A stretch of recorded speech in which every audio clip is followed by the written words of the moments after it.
Hello tout le monde, je suis Kevin Razi et vous êtes dans CKR, le podcast préféré de vos podcasteurs préférés. Nous sommes le lundi 13 octobre, il est 11h34 très précisément en direct de Twitch et nous allons parler de ce nouveau gouvernement. Alors j'ai pas beaucoup d'infos sur le nouveau gouvernement parce que il est tombé pendant la nuit du dimanche au lundi, mais on va revenir évidemment là-dessus. On va surtout parler de Shannon Seban qui porte bien son nom. On a envie de se dire Shannon Seban là, tu es saoul là, on te voit partout sur tous les plateaux alors qu'on la connaissait pas il y a encore quelques mois de cela.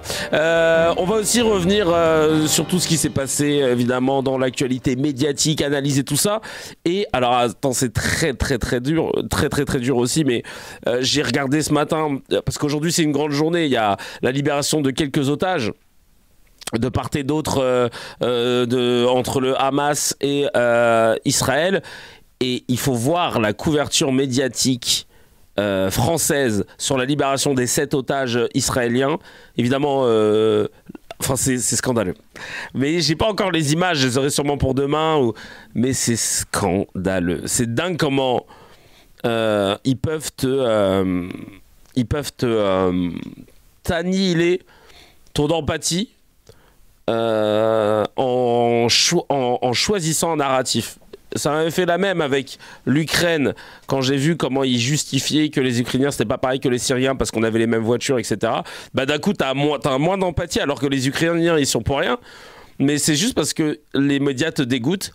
Et là, idem avec ces otages israéliens, et on va en parler un petit peu, mais j'ai pas toutes les images encore une fois, mais je vais vous raconter ce que j'ai vu. C'était choquant. Vraiment, c'était choquant. J'ai vraiment flippé. Je vais vous montrer. Je vais vous montrer. Ouais, c'est Shannon dans une phrase, c'est carriériste qui a misé sur le mauvais cheval. Ouais, je pense qu'on peut dire ça. Shannon, c'est une élue macroniste, mais qui très pro-Israël aussi, qui nous a cassé les pieds là depuis le début.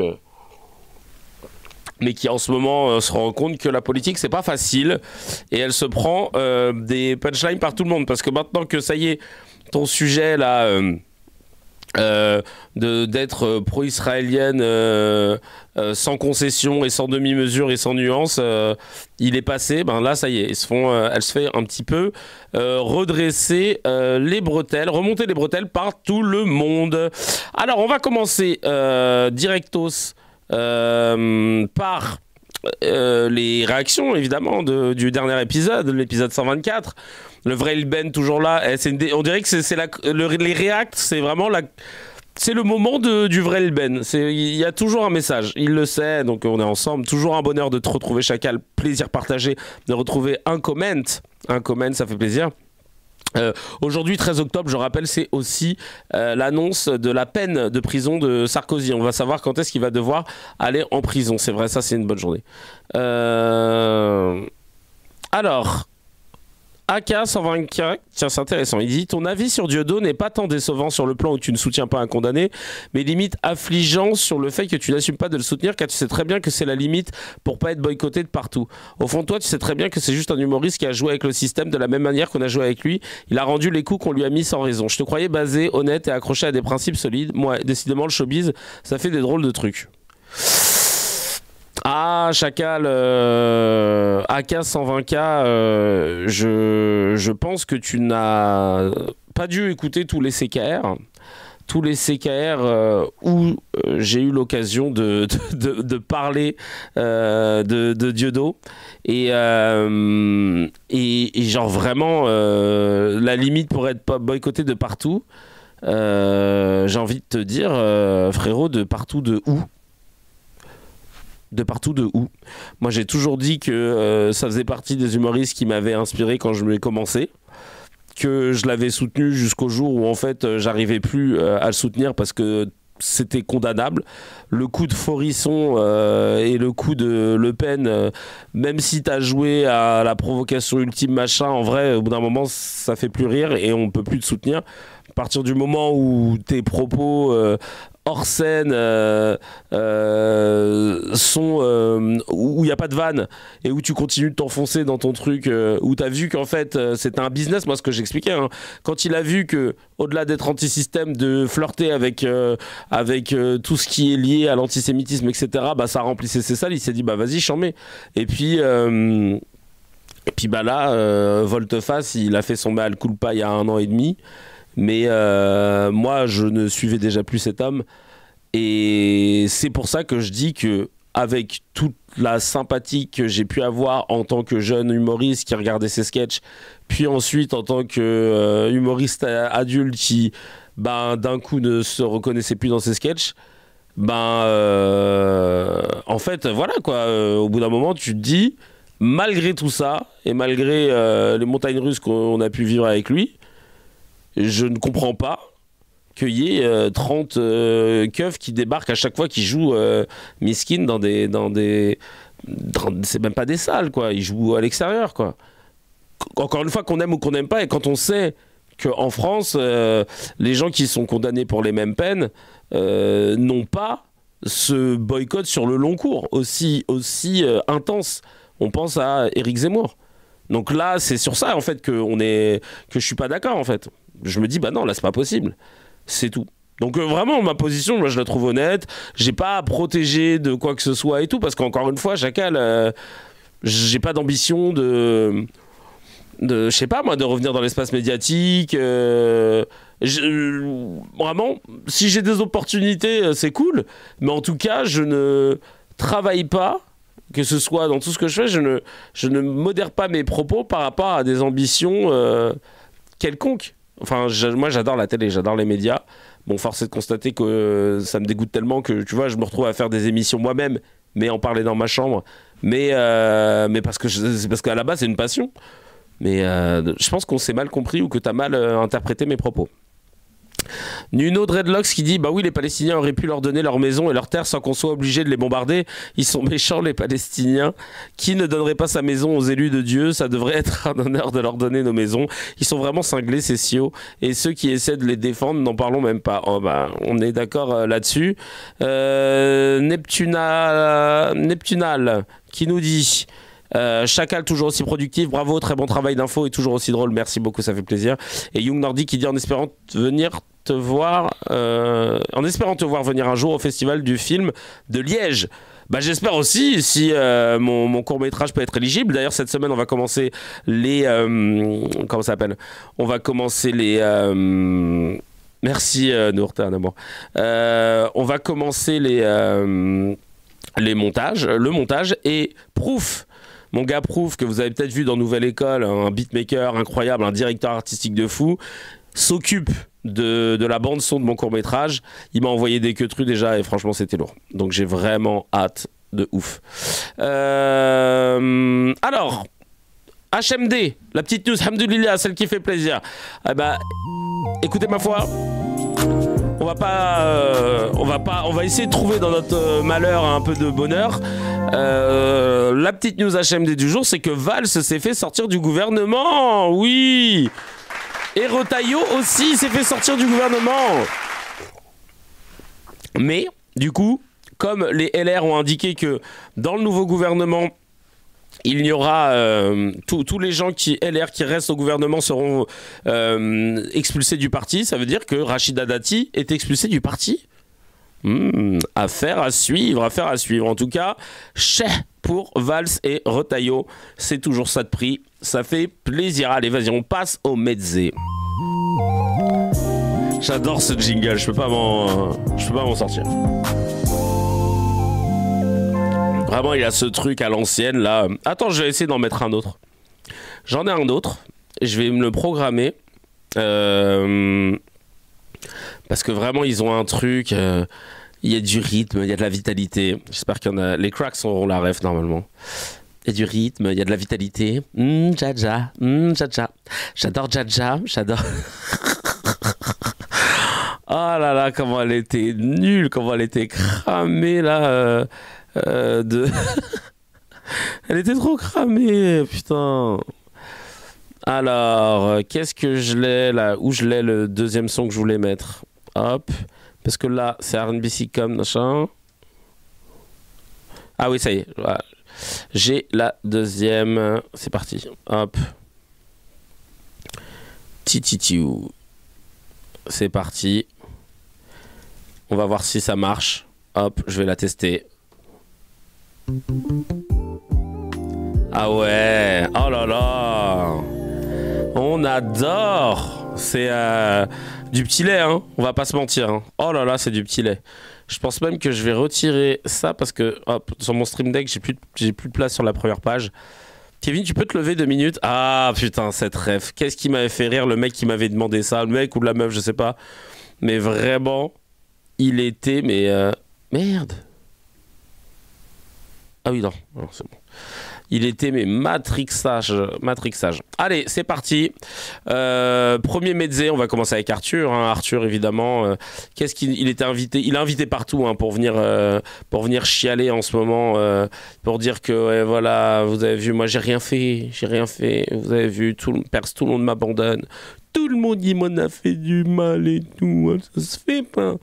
On va regarder. J'aimerais bien être boycotté comme Arthur, moi. Vraiment, t'es boycotté et on t'invite. C'est comme Antoven, t'es boycotté et on. Je sais pas pourquoi, mais j'y crois pas. Connaissant. Ok. Alors, je vais répondre à ça. Parce que donc là Arthur vient de dire moi je leur en veux pas de soutenir la Palestine mais qu'est-ce qui les empêche de dire je soutiens la Palestine et je veux la libération des otages? Justement Chacal, tout ce que tu viens de dire dans cet extrait c'est faux et tu l'as répandu dans tous les médias.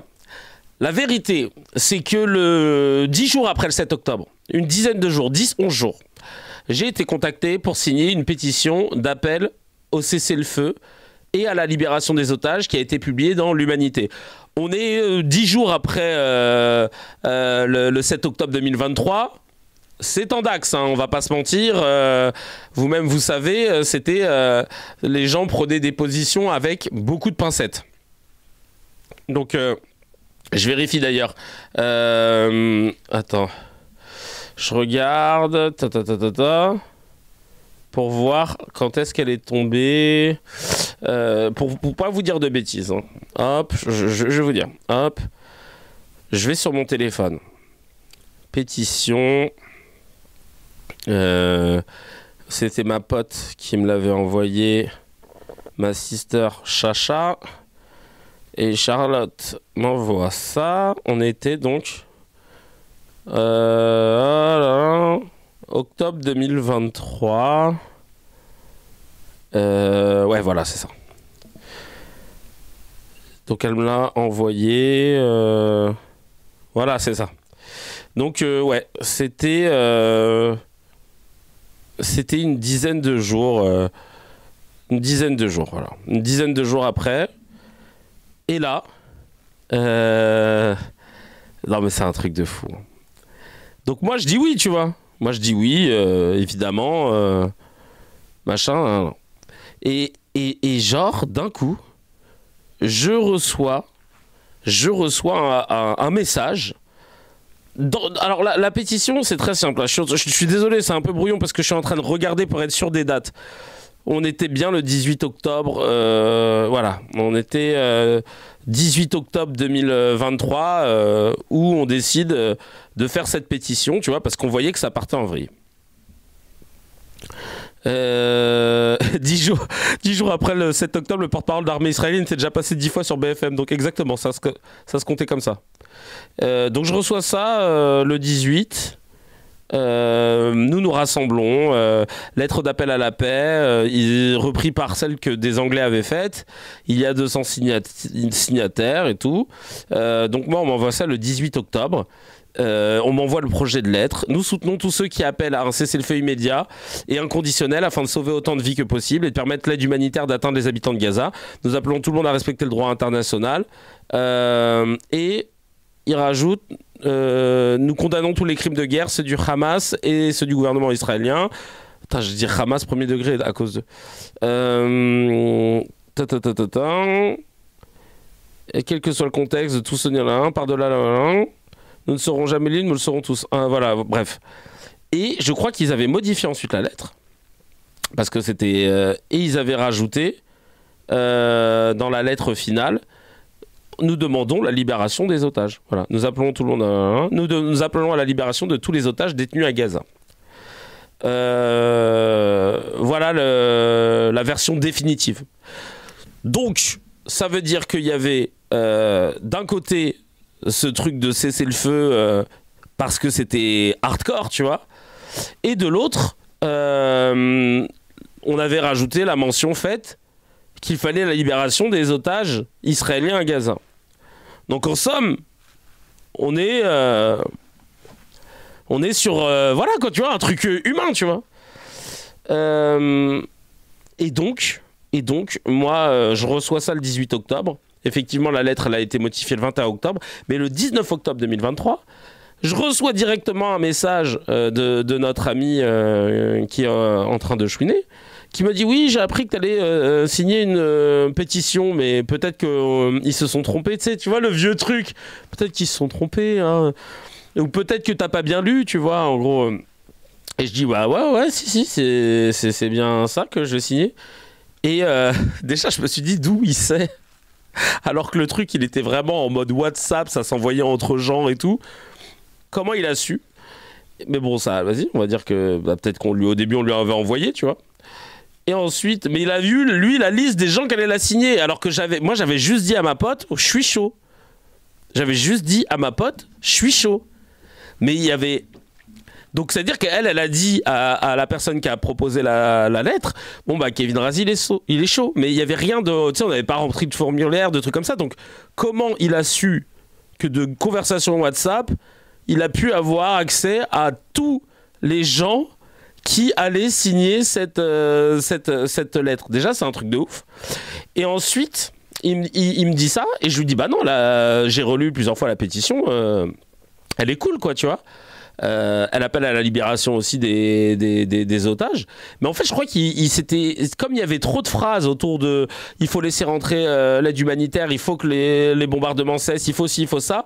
Trop de choses qu'on demandait à Israël parce que, voilà, en vérité, bah là, c'était le truc le plus urgent avec la libération des otages. Bah, il y avait beaucoup de choses, tu vois. Et vraiment, il m'a dit, bah ouais, moi je trouve qu'elle est border. Tu sais, il y en a plein qui ont retiré leur signature. Je te le dis, quoi. Et cette méthode d'intimidation passive, en mode mafieux, tu sais, il y a beaucoup de gens qui ont retiré leurs lettres. Je te conseille, voilà, quoi. Je dirais que, voilà, on va te faire une offre que tu ne peux pas refuser. Et en vrai...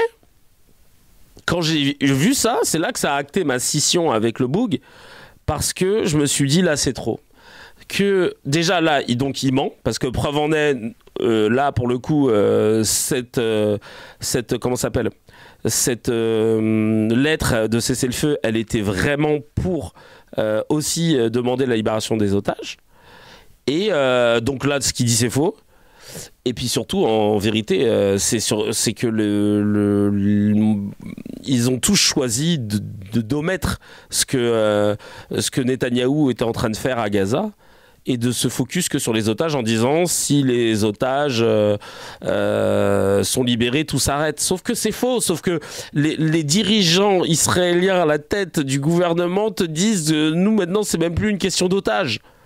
Et ça a été montré par des médias israéliens. Qu'au bout d'un an, les mecs ils s'en battaient les steaks. En fait, ils étaient déjà sur un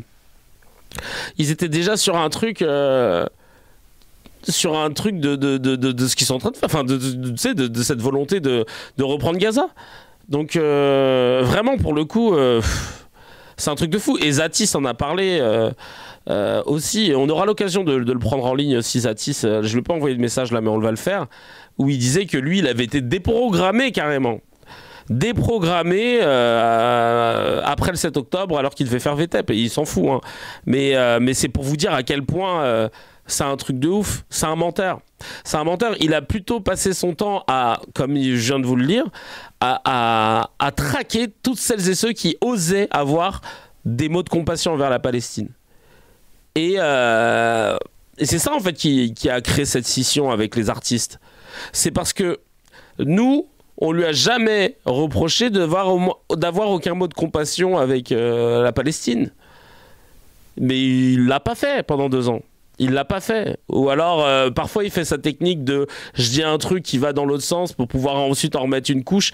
Mais ce qu'il a fait, c'est de la désinformation. Il a partagé des fake news, des vidéos de propagande de Tapiro, de la DDF, des vidéos que, comme je vous l'ai dit, qui ne sont pas signées ni par une journaliste, parce que c'était une voix féminine, ni par la journaliste qui est censée parler, ni par quelconque média qui apparaît derrière en logo. Il n'y a pas de carton, il n'y a pas de bug, il n'y a rien, il n'y a pas de bumper. On ne sait pas ce que c'est. Bah, ça, c'est des vidéos de désinformation, comme Antoven les partage, et on les a pas assez repris là-dessus. C'est grave de partager des fake news, c'est grave de partager de la désinformation, de la propagande d'un pays étranger. Enfin, je sais pas si vous imaginez un jour plein de personnalités françaises d'origine algérienne qui partageaient des vidéos de propagande de l'Algérie, le tollé que ça provoquerait sur leurs réseaux sociaux dans le plus grand des calmes. Et d'un coup, des vidéos comme ça, qui sortent de nulle part, on sait pas qui est derrière, mais ça dézingue, ça manipule les chiffres, ça manipule... Et en fait, c'est ça qu'on reproche à Arthur, en fait, c'est d'avoir été trop loin dans la propagande, d'avoir partagé des trucs faux, d'avoir mené des cabales contre les gens qui juste disaient putain, il y a un hôpital qui a été détruit, putain, comme Yannick Noah, comme Manon Azem, qui se sont fait épingler, comme tous les artistes qui ont reçu des messages de lui. Et c'est ça qu'on lui reproche, en fait. Et c'est ça qui m'énerve, c'est qu'il est invité dans les médias en train de dire ouais, moi je suis personne, mon téléphone il sonne pas. Mais Chacal, ton téléphone il avait pas besoin de sonner parce que tu nous appelles, tu nous envoies des messages à tous. Donc tu m'étonnes, il avait pas besoin de sonner, hein. Il était occupé. Il était occupé parce que tu nous envoyais des messages. Donc c'est ça qui me rend fou. Il a remixé une vérité. Il a pignon sur rue parce qu'il a invité partout dans toutes les émissions. Et puis bah voilà ce qui se passe quoi. Évidemment quand t'es invité dans toutes les émissions etc. Bah c'est ton narratif qui prime. Mais maintenant avec les réseaux sociaux ça ne marche plus. Ça ne marche plus. Il y a ce contre-pouvoir qui permet de voir la vérité. Et c'est ça moi qui m'embête. Encore une fois. Qu'il ait été touché parce qu'il a de la famille en Israël, parce qu'il est aussi israélien, parce que il a des proches qui sont dans l'armée israélienne, c'est normal, c'est humain. Enfin, tu peux ne pas avoir ce recul nécessaire de te dire que non, mais là, par contre, c'est chaud. C'est vraiment ça. Mais là, que tu réinventes l'histoire et que tu t'en prennes aux gens qui faisaient la même chose que toi, mais de l'autre côté. Bah non, c'est pas possible quoi. Franchement, c'est pas possible. Et j'espère que ça va béton tôt ou tard. De toute façon, c'est simple. Hein, la CIJ tamponne, comme je l'attends pour la Cuenta, et certifie qu'il y a bien eu un génocide à Gaza, même si on sait qu'il y a, mais que ce soit certifié maintenant légalement. Et j'en ferai mon affaire de tous les gens qui sont listés dans la Cuenta. Allez checker d'ailleurs le Telegram. Hein, on plafonne là, mais on a besoin de force. Si vous voulez donner de la force au Telegram pour aller voir les vidéos qu'on traite, etc. Et puis surtout de voir. Alors c'est vrai que parfois on fait des pas de côté sur des trucs médias qui n'ont rien à voir avec la Cuenta, les apologistes du génocide, mais néanmoins c'est le tronçon commun. Et je vous jure que ça va tomber. Tu peux pas mentir et réinventer la story comme ça pendant trop longtemps. Voilà. Désolé pour ce long passage là-dessus, mais ça me tenait à cœur, même si les cracks connaissent déjà. Ça me tenait à cœur de rappeler les faits, quoi. Alors, là, on a les instances internationales qui ont acté que certaines commissions, notamment de l'ONU et des grosses ONG comme Amnesty International qui actent qu'il y a bien un génocide à Gaza, que Israël a bien commis un génocide à Gaza, et en France, on refoule les Palestiniens qui arrivent chez nous. Voilà. Je suis tombé sur ça, c'est Anafé Asso, une association de défense des droits des personnes étrangères en zone d'attente et aux frontières, qui partage ce post qui fait froid dans le dos. Je vais vous le lire. Hop. Alors, ça dit quoi? Merde, désolé. Ça dit, alors que la commission d'enquête internationale indépendante des Nations Unies vient de conclure qu'Israël génocide les Palestiniens, en France, la police aux frontières a refusé la semaine dernière l'entrée à plusieurs ressortissants palestiniens et palestiniennes. La police les a enfermés dans des zones d'attente de Roissy CDG et tenté de les refouler, expulser. Waouh. Le 10 septembre 2025, une mère gazaoui et sa fille de 11 ans sont arrivées d'Amman à Roissy-Charles de Gaulle. Elles ont été enfermées après avoir reçu un refus d'entrée sur le territoire français le 14 septembre. Le juge des libertés et de la détention a prolongé leur détention. Elles souhaitaient se rendre en Belgique pour rejoindre leur famille qui est protégée. Après 4 tentatives d'expulsion vers Amman, la mère et sa fille ont été placées en GAV le 18 septembre 2025. Elles risquent d'être poursuivies pour avoir refusé d'embarquer et pourraient être condamnées à une peine de prison. Le 19 septembre 2025, l'ANAFE a été alerté de la situation de 2 autres Palestiniens enfermés dans la zone d'attente de Roissy. En provenance de la Havane, ils ont fait l'objet d'un refus d'entrée sur le territoire français le 17 septembre. Plutôt que de laisser les survivants d'un génocide rejoindre leur famille ou de les protéger, la France les enferme et tente de les expulser, voire les met en garde à vue avec un risque de poursuite pénale. La France doit cesser de porter atteinte au respect de la dignité de ces personnes et elle aura besoin de protection international. Je vais vous donner le lien comme Salva le réclame. Les CKR, je vais tenter de les faire. C'est quoi ces CKR qui pop à midi? Ça va être le nouveau créneau. Le nouveau créneau peut-être. Voilà, c'est un test. Je suis toujours en train de chercher. C'est un test parce que je me suis rendu compte que j'avais beaucoup de monde qui se pointait quand je le faisais en fin de matinée, les CKR. Le moment où je dis ça, là, évidemment, vous êtes 78, mais parce que la dernière fois, on a tapé des 212, 213, 100 raids, et c'est vrai que globalement, ça monte bien par rapport au soir. Écoute, ma foi, on va essayer. En tout cas, c'est scandaleux. Affaire à suivre. J'ai pas encore plus d'infos là-dessus, mais ce qu'on vient de lire est tout simplement scandaleux parce qu'effectivement, quand on se souvient des Ukrainiens, tout était ouvert en grand, on leur a facilité leur intervention. J'ai l'impression que c'est un peu l'heure comme Viktorovitch et Samuel Etienne, c'est ce que je me dis aussi exactement. Le créneau des gens qui ont le temps d'écouter, tout ça. Alors tiens, là je suis tombé sur une vidéo, on va débunker la vidéo ridicule d'un influenceur droitardé qui veut absolument se faire Manon Aubry. Je crois que c'est Jules qui m'avait partagé ça avec le debunk. Merci à toi Jules. On va regarder ça tout de suite. C'est le siège 19 ou siège Jordan Bardella. Mais bon, c'est plutôt le siège de Jordan Bardella. Parce que bon, on le voit pas souvent. Alors après, bon, tu portes pas de lunettes, donc je pense que tu as dû t'en rendre compte, mais tu remarqueras qu'au moment où tu as fait ta vidéo, tous les sièges étaient vides en fait. Hein, voilà. Donc vous avez vu la technique de défense du RN. Les gens sur les réseaux vont vraiment utiliser des arguments. Là, c'est du 5 étoiles. Hein. 5 étoiles sur 100, hein, évidemment. Personne n'est là, parce qu'à ce moment-là, il se passait rien. De plus, Manon, toi qui n'as que Jordan Bardella et RN à la bouche, d'ailleurs... C'est marrant parce que il dit, toi qui n'as que Jordan Bardella et le RN à la bouche, il a quand même un t-shirt, l'ennemi c'est LFI. Hein. Pour râler chacal, préparer un t-shirt, faire la création, l'imprimer, et khalas en plus, hein, lâcher un bifton pour faire ça, et il les vend en plus en description.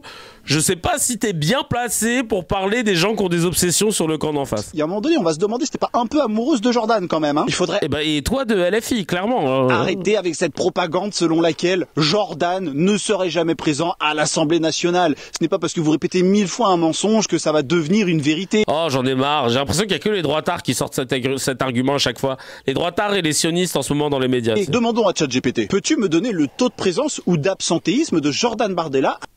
Alors, ChatGPT, j'adore, j'utilise beaucoup, mais par contre, si tu l'utilises que comme source, vous allez constater que tu peux vite t'afficher. À l'Assemblée européenne ? Alors, d'après les infos récentes, Jordan Bardella a un taux de présence en plénière assez élevé, autour de 93% au Parlement européen. 93%?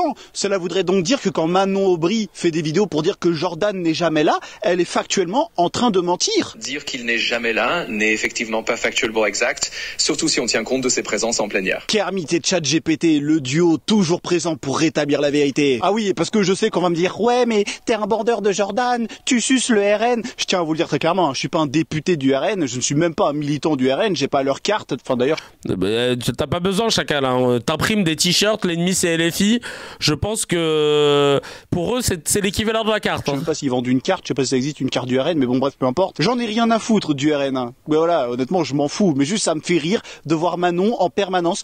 Jordan, Bardella, le RN, Jordan n'est pas là, Bardella pas là. Arrête de mentir, et puis occupe-toi de ton parti un peu, parle de LFI, parle de vos propositions, bon, si tant est que vous en ayez 2-3... Mais excusez-moi, s'il y a bien un parti, mais tu vois pareil, ça se voit que c'est quelqu'un qui il ressort, tu vois les poncifs, il ressort des formules de phrases toutes faites, mais dans les faits, qu'est-ce qu'il peut nous sortir lui? Si tu mets des programmes LFI face au programme RN, tu vas vite voir qui a vraiment des propositions versus qui n'en a quasi pas. Enfin, je veux dire, avec évidemment tout le désamour qu'on peut avoir d'une partie de la France vis-à-vis des LFI, notamment à cause de Mélenchon, les députés LFistes, ils sont ultra basés en termes de travail. C'est-à-dire qu'à chaque fois qu'ils viennent parler travail, loi, vote, que toi t'as voté ci, ça, machin, ils se font jamais tacler. Ça peut arriver, mais le ratio, il est faible versus les gars du RN qui sont d'une médiocrité absolue. Et genre, ça ose reprendre cet argument. C'est dingue quand même. Enfin, je veux dire, chacun, on voit les images. On voit les images. Et il a cut la réponse de ChatGPT et recut après. Il faudra reposer la question. Bah en fait, on va vous montrer. Ouais, la pause. Ouais, j'avoue, je lui ai pas fait plaisir. Alors, je vais vous expliquer moi ce qu'il en est de la réalité des chiffres hein, par rapport à ce qu'il a dit donc et ce qu'il a demandé à ChatGPT. En fait. Donc le résumé de l'article il y a Check News Check News que vous connaissez bien qui a fait un résumé sur le taux de présence de Bardella où il dit partout j'ai l'un des meilleurs taux de présence de tous les eurodéputés français avec 94%. Et ses partisans ont même sorti de jolis visuels, député actif 94% d'assiduité, 156 questions écrites, 74 interventions. Donc il veut nous faire croire qu'il bosse dur à Bruxelles. La réalité, le chiffre de 94% est vrai, mais il est creux. Parce que ce score, il vient du site Assist EU, qui mesure uniquement la présence aux ventes de séances en séance plénière. Or, ces votes se font 4 jours par mois à Strasbourg et parfois à Bruxelles, et durent quelques heures par an. Il consiste à appuyer sur un bouton selon une feuille de vote. Donc 94% de présence sur une cinquantaine d'heures de vote par an. Pas de quoi crier au mérite.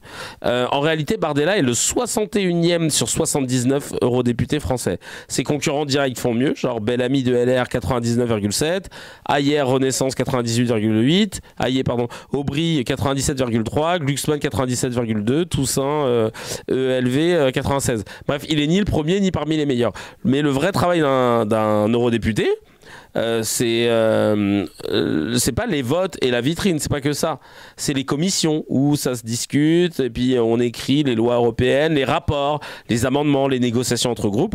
Et là, Bardella est fantomatique. Sur un décompte de compléments d'enquête entre 2019 et 2023, il a produit 0 rapport et il avait 70% d'absence. Un seul rapport co-signé comme rapporteur fictif. Et une vice-présidente de la commission, Anna Miranda, qui le dit cash, je ne l'ai jamais vu, je le vois à la télé, mais pas en commission. Alors pourquoi cette commission d'ailleurs, pourquoi il l'a choisie parce que c'est celle des planqués, dixit ses collègues. Peu de réunions, peu de visibilité, pas d'impact législatif. Et donc impossible pour les journalistes de montrer qu'ils ne travaillent pas. Même ses propres soutiens ont reconnu que Jordan a beaucoup d'activités par ailleurs. Par esprit de responsabilité, il a choisi la commission la moins chargée. Donc en fait, tout le monde sait qu'il ne travaille pas en tant qu'eurodéputé. Il vient juste aux séances plénières. Voilà, comme ça au moins vous savez. Bonjour Kevin, tu ne couvres pas l'échange de prisonniers en cours? Non, parce que moi j'analyse les...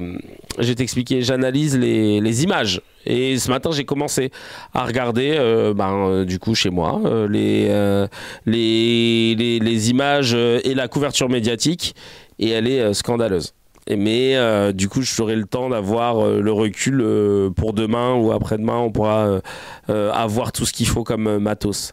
Enrico Macias, tiens, RTL qui reçoit la pleureuse Enrico Macias.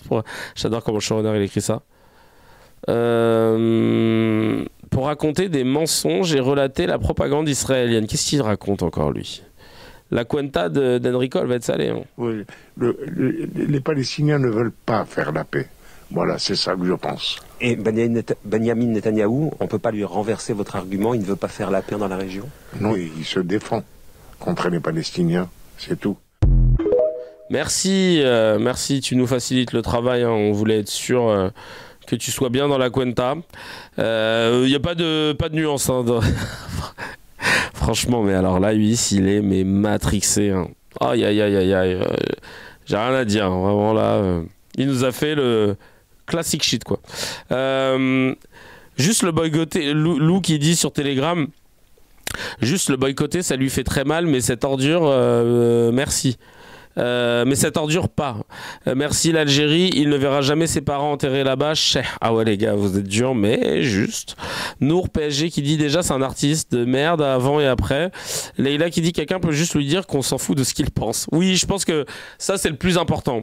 On a trop invité des personnalités qui étaient juives et pro-israéliennes pour savoir ce qu'ils pensent. Mais je sais pas, personne s'est dit tiens on va inviter Manon Azem en tant que franco-palestinienne pour savoir ce qu'elle pense. Parce que les gens se seraient dit bah on s'en fout, elle est artiste, elle est comédienne, qu'est-ce qu'on s'en fout de son avis. Mais par contre, Elie Chouraki, Enrico Macias, comment ils s'appellent, Yvan Attal, Arthur, tous ces gens qu'on a invités, tu dis mais en vertu de quoi? En vertu de quoi? Sérieux, mais c'est dingue quand même. Hein. L'échec et la faillite morale des médias français, elle est hardcore. Elle est hardcore. Et c'est pour ça en fait qu'on se retrouve à prendre les armes qu'on a, à savoir faire des streams, faire des TikTok, faire des Insta, etc. Parce qu'en plus de ça, notre son est trop dissonant pour être dans des médias classiques. Et donc, on est obligé de faire comme on peut. Mais c'est scandaleux. Alors attends, tiens, qu'est-ce qu'il nous dit Gilles William Goldnadel? Ah, je crois qu'on l'avait vu celle-là. L'ONU et des critiques de monsieur Trump. Ah, il parle de l'ONU. Sur l'ONU. L'ONU, ça n'est pas la solution, c'est le problème. C'est le secrétaire général de l'ONU qui n'a pas un jour un mot haineux contre l'État d'Israël. Je suis sûr qu'on peut trouver un jour où il n'a pas un mot haineux contre l'État d'Israël. Du coup, ça le discrédite. Clairement.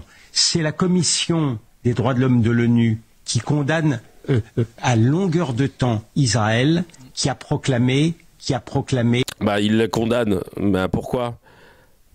Parce que Israël respecte le droit international, c'est ça? Genre, il condamne comme ça, gratuitement? Et qu'il y avait un génocide. C'est-à-dire que s'il n'y avait pas l'ONU, d'une certaine manière... eh bien, peut-être que le problème serait réglé. Il jette de l'huile sur le feu. Ah bah oui, les gars, s'il n'y avait pas eu l'ONU, frère, il n'y aurait pas eu... il y aurait eu 5 morts faciles, hein, pas plus. Pas plus. Les immeubles ils seraient intacts, les enfants seraient bien nourris. C'est vraiment l'ONU qui a foutu la merde en voulant condamner sans condamner, hein, d'ailleurs. Hein. En voulant condamner, mais mais sans succès. Non mais vous vous rendez compte? Vous vous rendez compte du type de discours qu'on a dans les médias français, dans le plus grand des calmes? Imaginez-vous un instant... des gens tenir ces mêmes propos mais pour parler des Ouïghours en disant bah ouais mais les Ouïghours s'ils sont dans des camps c'est à cause de l'ONU hein.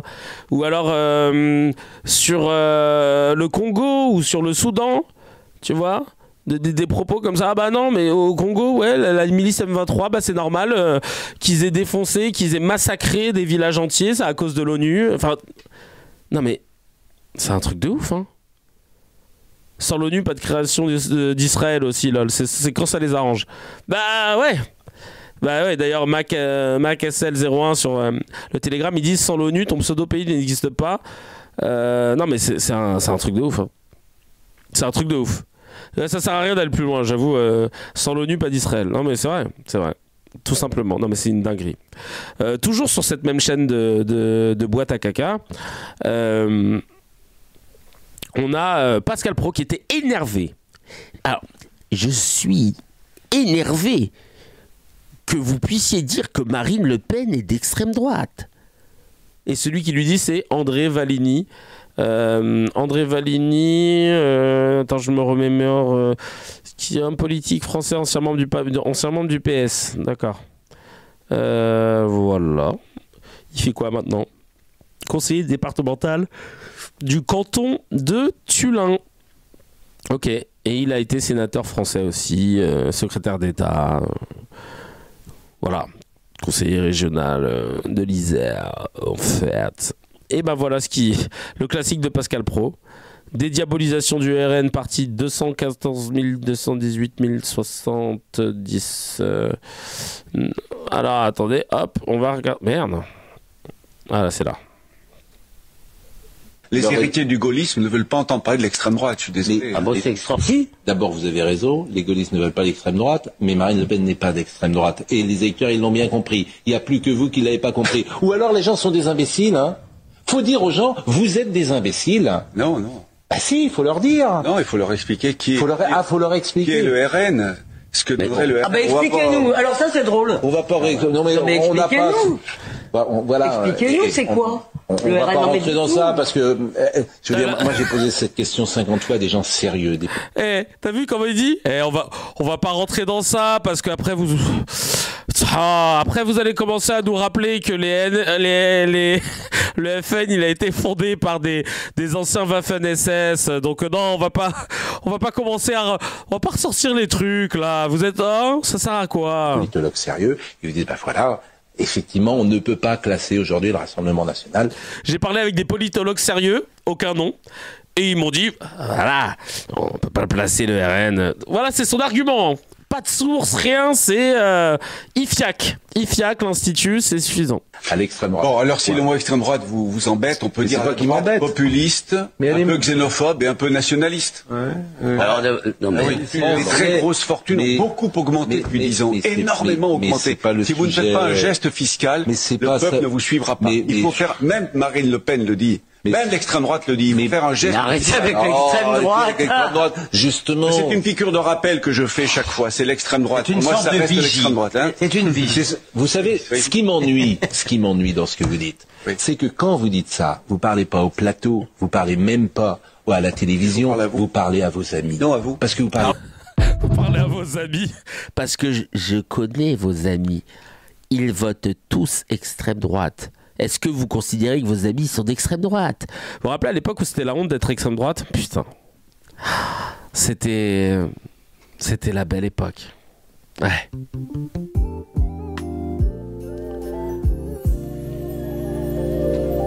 Ouais, petite transition de jingle, je me suis imaginé le truc.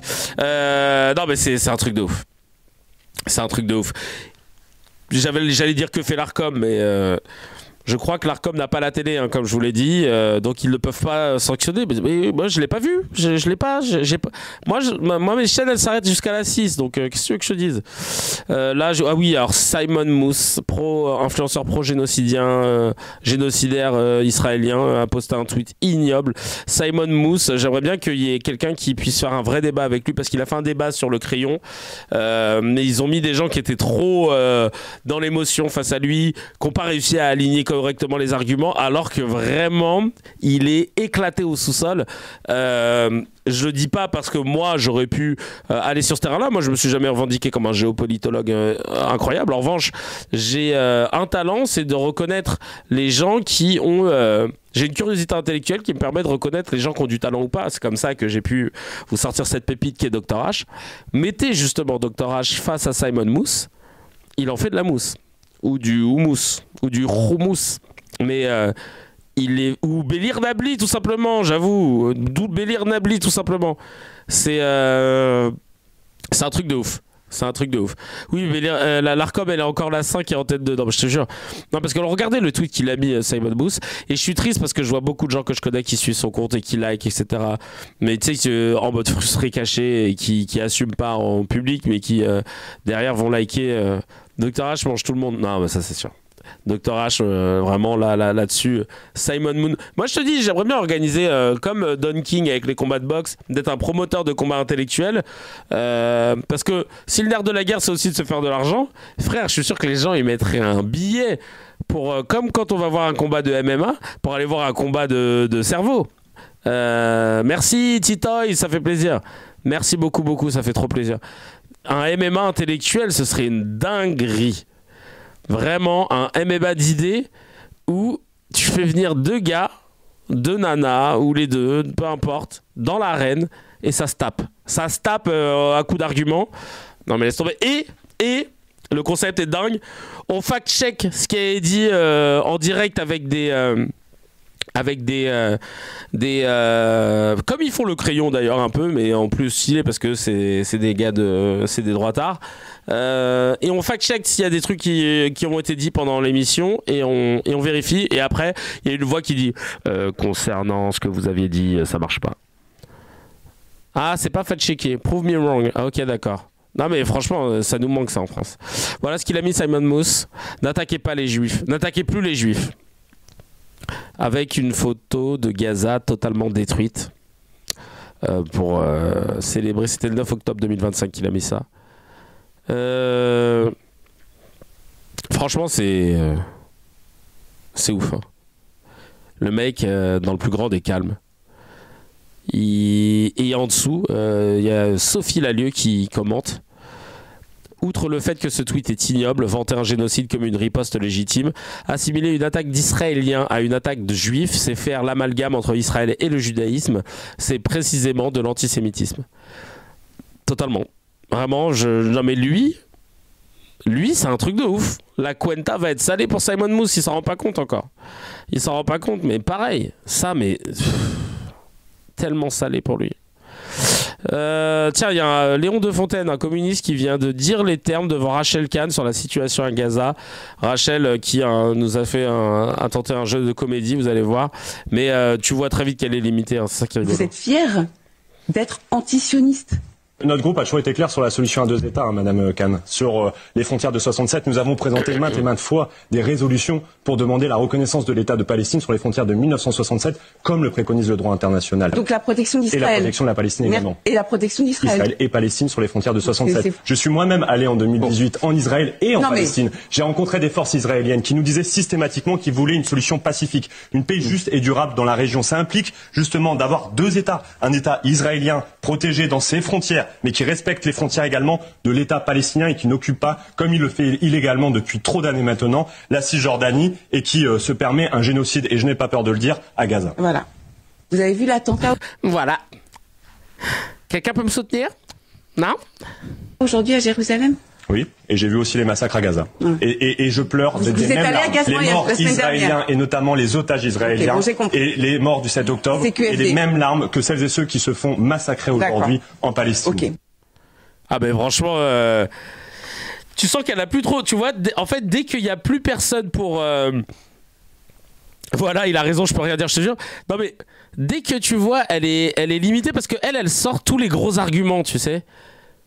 Elle sort tous les gros arguments, mais tu sais, vraiment pour le coup, elle c'est le Uno victimaire où elle sort tous les arguments en pensant que ça va tout de suite calmer les débats. Tu sais, c'est comme si nous on débattait, moi je suis Renoir, je te dis ouais, et l'esclavage 400 ans. Et tu sais que genre tu penses que ça y est, j'ai sorti mes meilleures cartes. Là elle est à 2 doigts de dire et la Shoah, donc vous êtes pour la Shoah, c'est ça? Et tu vois ce truc où tu sens qu'il n'y a pas de construction, il n'y a pas de déconstruction, il n'y a pas d'analyse intellectuelle ou ni philosophique ou ni même géopolitique sensée dans ce qu'elle fait. C'est vraiment juste vraiment voilà, je vais sortir mes cartes parce que normalement ces cartes là elles marchent donc mais c'est Leïla qui dit sur Telegram c'est du miel ça, elle est vraiment ridicule cette Rachel Miskina. Ababa qui dit dégueulasse comme d'habitude celle-là. Sal qui dit dès qu'elle est face à une personne avec un minimum de culture sa bêtise est flagrante. Et la Nakba, non monsieur la Nakba ça n'a rien à voir. Bah oui ça va être ça je te jure. Elle a tellement passé de temps sur les plateaux qu'elle a arrêté de faire des recherches. Mais oui, mais je vous dis c'est super limité ce qu'ils font sur les plateaux mais vraiment et vous avez pas, enfin vous, maintenant à force de suivre ici vous en rendez compte mais on peut tous être essayistes, éditorialistes à la télé dans le plus grand des calmes, sur des chaînes d'infos en continu. C'est vraiment le niveau est flippant. Allez, on passe tout de suite au Scander Rezi. J'ai eu un peu de retard. Bienvenue tout le monde. Là, c'est le scan de Razi qui est sur la chaîne principale YouTube. D'ailleurs, j'en profite pour vous dire de liker, de cliquer sur la cloche, de vous abonner, hein, ça donne de la force. J'aimerais bien partir en tournée CKR, pouvoir faire des CKR un peu partout en France et même en Belgique parce qu'on me l'a demandé. En vrai, maintenant, avec le nouveau setup sur lequel j'ai pu investir un petit peu, là, j'ai juste un ordi portable, le Stream Deck, je ramène une light et c'est bon, on peut aller dans un théâtre. Je peux faire genre 30 minutes stand-up et après CKR. Ça pourrait être un bête de concept, ça. Franchement. Et on fait une petite tournée comme ça. Bref, si vous êtes chaud, faut que je puisse être sûr que les gens suivent. Là, j'aimerais trop qu'on puisse taper les 400K sur YouTube. Donc passe le message à ton voisin. Abonne-toi à la page de Kevin si c'est pas déjà fait. Et d'ailleurs, il y a les épisodes en entier parce que là vous êtes sur le scan, mais il y a les épisodes en entier sur la page CKR, le replay. Il y a la nouvelle émission qui va arriver aussi, une émission où vous êtes les participants. Ça s'appelle Tout le monde le sait. Et ce sera ce samedi à 18h, ce samedi à 18 octobre à 16h, de 16h à 18h. Donc je compte sur vous aussi, il reste quelques places, allez prendre vos places, c'est important, ça fait plaisir. Est-ce que tout le monde le sait? Je regarde si j'ai mis sur le chat, tout le monde le sait. Attends, TMLS, on va voir si ça marche. Eh ben non, ça marche pas, c'est pas grave, il y a tous les liens en tout cas. Ouais, si vous voulez donner de la force, ça va être trop bien. J'ai hâte de tester cette nouvelle émission. Je suis en plein montage des vidéos, des micro-trottoirs et franchement, il y a du lourd. J'ai trop hâte de pouvoir rigoler avec vous. Donc en plus, il y aura pas mal de cracks qui seront là. Et ouais, si vous voulez... il y aura une diffusion de live ou YouTube de Tout le monde le sait. Ouais, l'émission sera diffusée en live sur YouTube, la chaîne principale. Donc je vous invite à vous abonner pour pas louper ça. Ce sera pas en live Twitch parce que pour l'instant techniquement je sais pas si ils sont en capacité de le faire là où on va tourner à l'appart. Mais peut-être qu'après on pourra le faire. En tout cas, ça va être un premier jet. Après ça se trouve ça va être compliqué. Mais après, voilà quoi. Ça se trouve, ce sera la dernière. Mais ça se trouve, ça va être le début d'une longue série. Nour, bah qu'est-ce qu'il y a? Bah non, mais ce sera sur. En fait, ça va être compliqué de le faire en live tout de suite. Tu vois, on fait étape par étape. Mais après, on pourra le faire sur Twitch, d'accord? C'est le mec qui parle comme s'il avait des enfants, d'accord? On le fera sur. Non, la première. Bah oui, non mais je sais, non mais je sais, en mode Montessori. Non mais j'essaye d'être gentil avec mes cracks, il faut leur parler gentiment, tu vois, comme ça. Donc voilà, je compte sur vous pour le soutien. Je compte sur vous pour le soutien et la force. Salut à toi Giflo Gangs, bienvenue. Et on va commencer ce scan avec d'abord en vite fait, hein, parce qu'on aura l'occasion de revenir là-dessus quand on aura les images qui vont tomber, quand on aura le temps de regarder un petit peu tout ce qui s'est dit sur ce nouveau gouvernement de Le Cornu 2, le nouveau gouvernement. Avec, attention, un gouvernement technique. Quand ils disent technique, ça veut dire qu'ils prennent des gens de la société civile, Zarma, pour prendre les rôles de ministre. Et là, dans son gouvernement, autant te dire, hein, il a toujours pas voulu faire hommage au vote où le NFP est arrivé en tête. Non, parce que dans son nouvel gouvernement de 34 ministres, hein, d'ailleurs, ils n'ont pas réduit le nombre de ministres. Tu vas voir. Ils ont mis 34 ministres. 11 Renaissance, 6 LR qui sont de facto exclus de LR, 4 Modem, 3 Horizon, 1 UDI et un Lyot qui est macroniste, hein. Donc en gros gouvernement technique, ça veut dire ouais, de gens qui viennent de la vie civile. 34 ministres, hein. Ouais, c'est énorme. 34 pour quoi faire alors qu'on est là dans des réductions de coûts, etc. 34 ministres, un gouvernement technique, ouais. Et donc zéro de gauche, hein, évidemment, sinon c'est pas marrant. Donc là on est avec un gouvernement vraiment que de la majorité du centre. Donc évidemment LFI a déjà posé sa motion de censure. J'espère que ça va être suivi par tous les autres.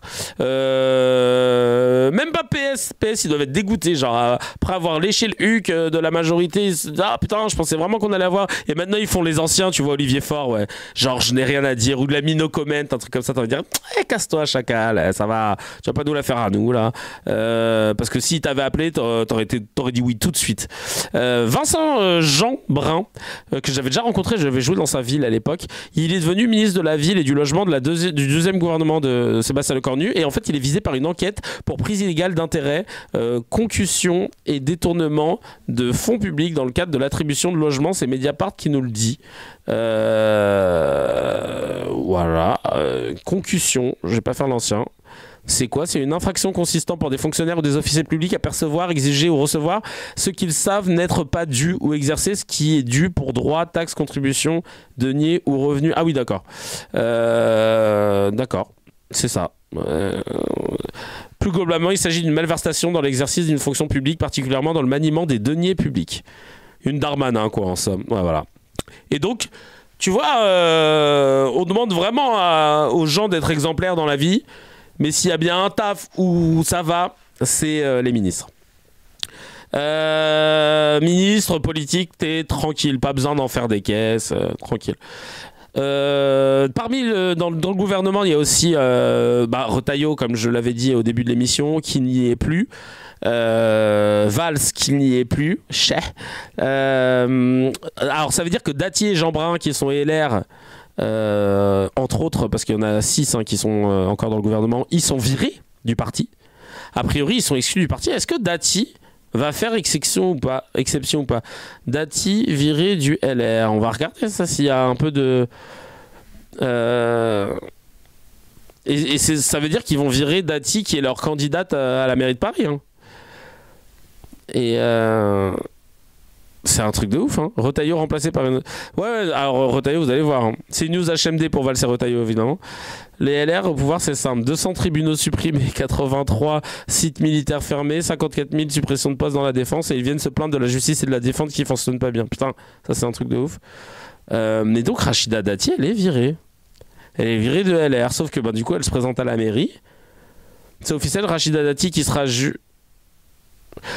sera jugée pour corruption de trafic d'influence en 2026 et renommée ministre de la Culture. C'est la 5e fois de suite qu'elle est reconduite au sein du gouvernement. Alors, tiens, là, il y a un communiqué des Républicains. Communiqué suite à l'annonce de la composition du gouvernement. Le communiqué, il date du 12 octobre 2025.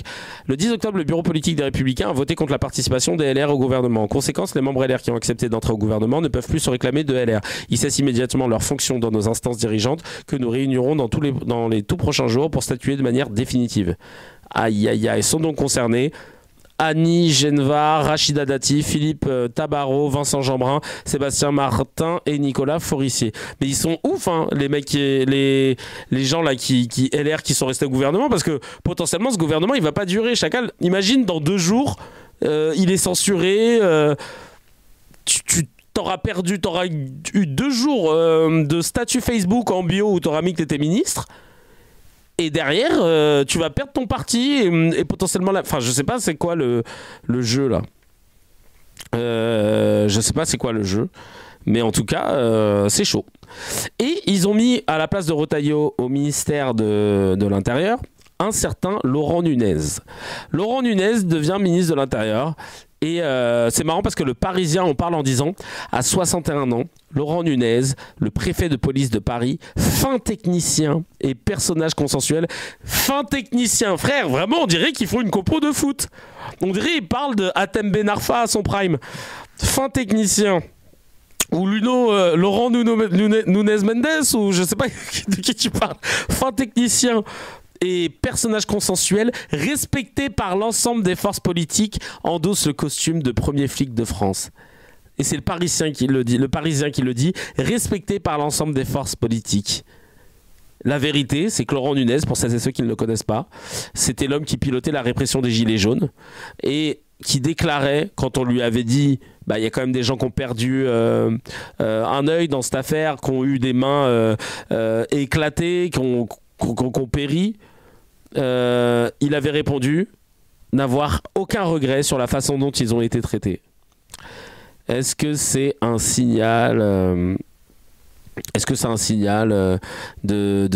envoyé par Macron pour dire maintenant ça va chier, je veux plus voir quelqu'un dans la rue après 22h, je veux plus voir une manifestation, vous chargez avant même que la manif se soit formée, je sais pas ce qu'ils veulent faire.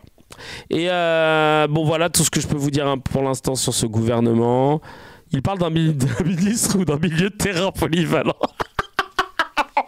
Je te jure, c'est un Nuno Mendes, récupérateur, qui est très bon sur le pressing offensif. Ah ouais, non mais vraiment ça va péter. Hein. Ça va péter. Il y avait un docu là-dessus d'ailleurs. Ah, d'accord. Bah tiens, de Off Investigation. On va checker. Avec le changement d'heure, ils veulent pas de gens en dehors de la nuit. Shannon Seban, je vais un peu me focus sur elle pendant le scan de Razi parce que, à défaut d'avoir encore toutes les vidéos pour pouvoir les analyser là, du nouveau gouvernement, et aussi j'en place une avant de commencer sur Shannon Seban qui me saoule, hein, vraiment Seban. Là, ça suffit, j'en peux plus de voir sa tête. Shannon Seban, qui est une élue en fait de la Macronie, hein, pro-israélienne puissance 1000, et qu'on connaissait pas il y a encore quelques temps et qui est tout le temps là.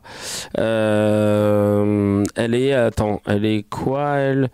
C'est quoi sa fonction en vrai là? Je suis en train de regarder. Sa fonction, c'est quoi sa vie en fait? Elle est élue, tu vois, mais je crois qu'elle est élue, voilà. Mais elle est juste élue. En vrai, je crois qu'elle est pas élue conseillère municipale à Rosny-sous-Bois. D'accord. Ouais, elle siège dans l'opposition en tant qu'élue indépendante. Elle est également présidente du Parti Renaissance dans le département de la Seine-Saint-Denis. Ah, voilà. Ok, d'accord. Voilà, c'est tout. On va revenir sur son cas. Je voulais vous dire, oui, concernant Gaza et la libération des 7 otages israéliens par le Hamas, j'ai halluciné. Là, on est retombé sur les médias français à leur prime de médiocrité post 7 octobre 2023. Tu sais, ça commençait à redevenir légèrement basé. Et là, petite parenthèse, mais ils m'ont affligé. On regardait ça avec Gaël ce matin. C'était un spectacle affligeant. Quand je vous dis affligeant, c'est que les médias ont une responsabilité dans la narration. Et quand tu choisis une certaine narration, plutôt que d'être dans l'objectivité totale, eh ben, ça peut créer ce problème que justement Arthur en parle tout le temps quand il est dans les plateaux, il déplore qu'il n'y ait pas d'empathie. Et ben là, vraiment... c'est sûr que ça annihile totalement l'empathie que tu pourrais avoir. Les gars parlent des 7 otages israéliens qui ont été libérés par le Hamas. Bon, alors j'en profite pour dire que d'ailleurs leur état de santé est plutôt bon, donc alhamdoulilah, c'est très bien. C'est bien de le dire. C'est la Croix-Rouge qui l'a dit, et les autorités israéliennes, ils ont dit bon, leur état de santé est plutôt bon.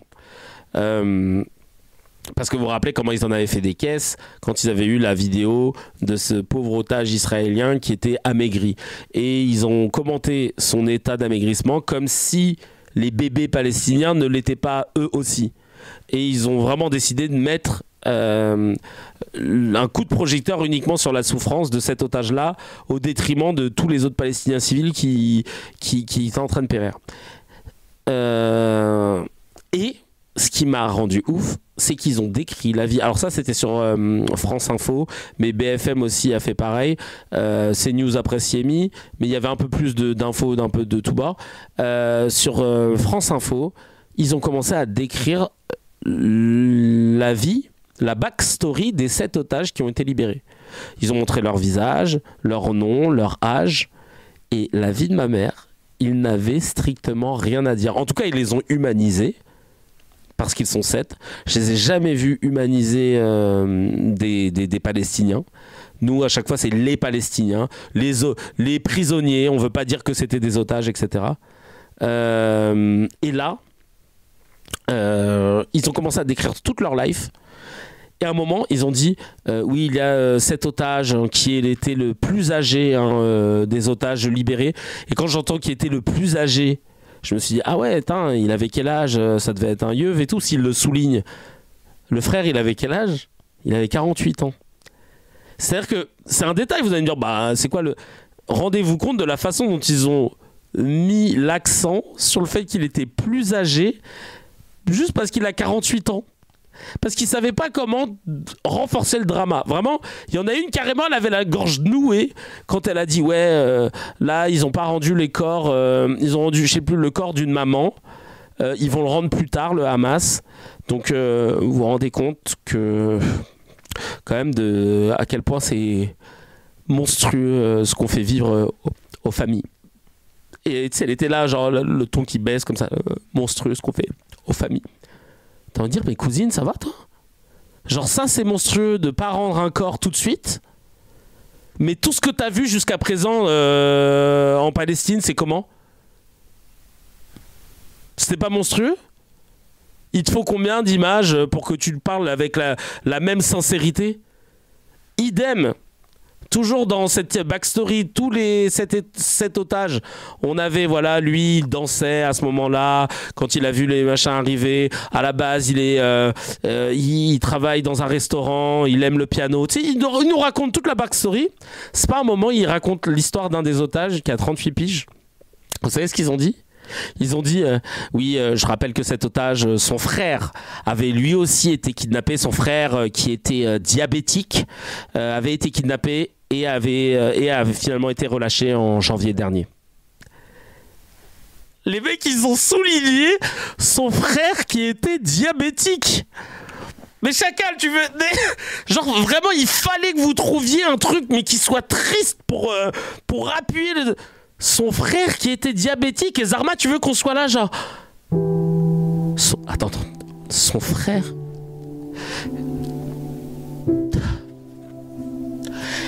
Ils l'ont kidnappé alors qu'il était diabétique. Non, tu peux pas, je peux pas. Ah, il a été relâché, ouais, mais... Il avait le diabète. Il y a aussi un otage dont le petit frère avait un torticolis. Non, il n'a pas été kidnappé, mais je l'ai vu avec une Minerve pendant 24 heures. Non, il va bien. Mais bon, voilà. Ah oui, imagine, il avait eu un point de côté. Non mais même Meyer Habib, quand il raconte des vidéos horribles, le truc qui l'a choqué, c'est de dire... Il y avait des gars du Hamas qui étaient devant un gamin qui disait s'il vous plaît me tuez pas, alors que eux ils étaient là, ils ont ouvert le frigo, ils ont bu du Coca Zéro comme ça. Ah, en faisant ce geste, on va dire mais Chacal, je n'arrive plus à comprendre où est leur degré. En fait, si ça pour eux, genre c'est inhumain de boire du Coca Zéro, parce que ça coûte une blingue, hein, ça coûte une blinde, hein. Donc de boire du Coca Zéro, mais devant un gamin à qui t'as buté les parents, mais toi c'est le Coca Zéro que tu retiens. Et ensuite, je veux dire, à quel moment, genre de souligner que l'autre était diabétique, c'était nécessaire? Alors qu'il a été libéré. Il a été libéré en janvier, Chacal. Quel est l'intérêt? Il était diabétique. Non mais vraiment, quand j'ai vu ça, c'est pour ça que je vous ai dit j'attends les vidéos, parce qu'en gros ça a été un ensemble de phrases comme ça, d'intonation, de focus sur les backstories et tout. Et évidemment, vous allez voir qu'on n'aura pas la chance d'avoir des backstories de ces otages palestiniens qui vont être libérés. Parce que oui, je me permets de dire otages, parce que on sait qu'il y a des détentions administratives arbitraires, qu'il y a des gamins de 12 ans qui ont été retenus. Et je crois que j'ai une vidéo, de toute façon, attends, je regarde. J'ai une vidéo... ah non. Je crois que j'en ai une de Bélir Nabli, tiens, qu'on va regarder après. Bah, qu'on va regarder maintenant, tiens. Parce que vraiment, là, ils font du remplissage pour essayer de nous apitoyer sur le sort de réserver à ces otages qui reviennent avec un état où ils sont plutôt en bonne santé. Je tiens à signaler, bah, c'est cool en vrai, hein, moi je suis content. Mais tu vois... Ils n'ont pas arrêté de dire, vous vous rendez compte, il y en a certains, ils n'ont pas vu la lumière du jour, vous vous rendez compte, ils étaient amaigris et tout, mais t'as envie de dire, mais comment tu peux insister sur le malheur des uns et pas sur ceux des autres? C'est ça qui me rend fou, en fait. C'est ça qui me rend fou, en fait. Je vais vous mettre une vidéo de Bélir Nabli, alors, qui va nous faire du bien, et après on va regarder... Un peu plus, on va se pencher sur le cas de Shannon Seban. Pour être tout à fait significatif, une fois que ce plan sera mis en œuvre, imaginons-le, jusqu'à... Bélir Nabli parle du plan de paix. Hein. Ces termes. Bien, il va demeurer une réalité juridique et judiciaire. La réalité juridique, c'est qu'Israël est obligé, du point de vue du droit international, d'arrêter ces stratégies d'occupation et de colonisation.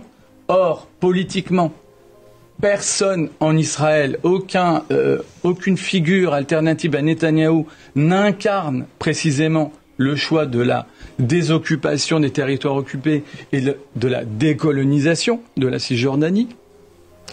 Que, deuxièmement, sur le plan judiciaire, ce qui va rester, parce que le temps judiciaire est plus long que le temps, y compris du temps politique et des négociations, Benyamin Netanyahou restera poursuivi pour crimes de guerre et crimes contre l'humanité devant la Cour pénale internationale. J'allais dire pire, c'est l'État d'Israël qui est poursuivi pour génocide. Et ça, je ne sais pas pourquoi madame dit qu'on est hors sol ou je ne sais quoi. C'est une requête qui a été admise par la Cour internationale de justice. C'est pas le Hamas. La Cour internationale de justice continue ses investigations pour apprécier la qualification de génocide par rapport à ce qui s'est passé et ce qui se passe à Gaza. C'est très sérieux. Oui. Imaginons que cette requête aboutisse. On sera toujours dans le déni, je vous le dis d'emblée. Et enfin, pour terminer, et pour illustrer ce déni, la commission officielle de l'ONU. La commission d'enquête mandatée par le Conseil des droits de l'homme de l'ONU mi-septembre qui accusait Israël de commettre un génocide. Elle a reconnu la réalité du génocide. Soit on prend en compte les actes, soit on est dans le délire militant. Et donc, soit on bascule dans un processus de paix fondé sur les faits et le droit international, dans l'intérêt de tous, encore une fois, dans l'intérêt de tous, parce que sinon on n'y arrivera jamais. Soit on va être dans des postures trop partiales. Et en plus, regardez juste un élément. Je voudrais donner la parole à Jean-David Michailleur. On en est là à saluer un accord qui est quand même conçu par Donald Trump, comme si Donald Trump était impartial. On a quand même la première puissance mondiale qui est pro-israélienne du point de vue historique. Et Donald Trump incarne ce soutien inconditionnel à Israël. Bon, on l'admet, parce qu'il y a une réalité. Ça n'enlève rien à l'urgence d'arrêter mais on le salue, la guerre à Gaza. On salue quand même un accord qui n'est pas équilibré, mais on le salue quand même. Et de permettre le retour des otages en Israël. Il n'y a que ça qui compte, hein, vraiment, merci. Et de permettre le retour des otages en Israël, merci, parce que c'est le plus important, on s'en fout des bougnoules. Vraiment, c'est scandaleux, vraiment. Il a tout dit, hein, qu'est-ce que tu veux que je dise derrière mais c'est scandaleux. C'est scandaleux. Tu sens que les gars, ils veulent pas changer de... Ils veulent pas changer de... Le narratif, il est là, tu vois. Là, après 2 ans, l'anniversaire a fait que... voilà. On a... Ces termes. Bien, il va demeurer une réalité. Ah ben non, ça c'est la vidéo qu'on avait déjà vue. J'étais en train de regarder. Parce que j'essaye de retrouver le truc où il parle des... Il donne le nombre d'enfants palestiniens de 12 ans qui sont enfermés, quoi. Et là, tu te dis, ah ouais, putain, c'est un truc de fou.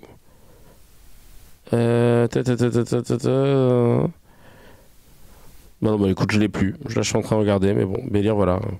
Heureusement qu'il est là. Merci beaucoup, Bélir. Ce serait bien de faire un jour un épisode avec Bélir.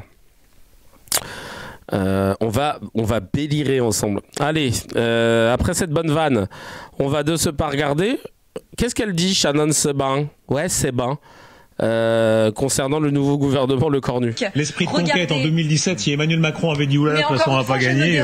Parce qu'en fait on lui a donné trop de force à la selle, hein. On l'a beaucoup laissé parler quand les médias étaient en mode tapis rouge de la propagande israélienne. Donc là elle était invitée partout, elle s'est dit putain c'est trop bien en fait, il suffit juste de donner des trucs, de dire des trucs pro-israéliens et puis on a invité, c'est trop cool. Mais alors dès qu'elle a découvert la politique et qu'on lui commence à lui parler de son gouvernement, de son parti, S'il faut retourner aux urnes, allons-y.